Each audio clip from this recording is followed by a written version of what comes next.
সরকারি জায়গায় মসজিদ করলে জুমার নামাজ হবে কিনা?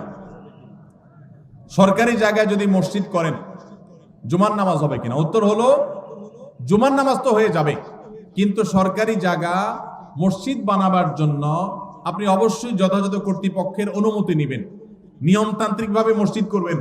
মসজিদ আল্লাহর ঘর, সেটা এই জন্য যেখানে সেখানে করবেন। সরকারি জায়গা পাইলেন আর মসজিদ একটা বানায় দিলেন, আদৌ দরকার আছে কিনা সেটার কোনো বিবেচনা নাই, এটা করা উচিত না। তবে এটা ঠিক, মুসলিম প্রধান দেশে মুসলমানদের নামাজ পড়ার জন্য একটা সরকারি বিরাট বড় এরিয়া আছে, সেখানে অনেক মুসলমান বসবাস করে, সেখানে নামাজ পড়ার জায়গা করে দেওয়া সেখানকার কর্তব্য ব্যক্তিদের কর্তব্য, তাদের কাছে সেটা আদায় করতে হবে। কিন্তু তাই বলে আপনি চাইলেন আর খেয়াল খুশি মতো যেখানে সেখানে মসজিদ করে নিলেন, এটা করা যাবে না। সরকারি জায়গা না, শুধু অন্য কারোর জায়গাতে এরকম মসজিদ করা উচিত না। তবে যদি করেন কেউ, সেই জায়গায় নামাজ আদায় করলে নামাজ হয়ে যাবে, কিন্তু নিয়মতান্ত্রিক ভাবে মসজিদ আদায় করতে হবে, বানাইতে হবে।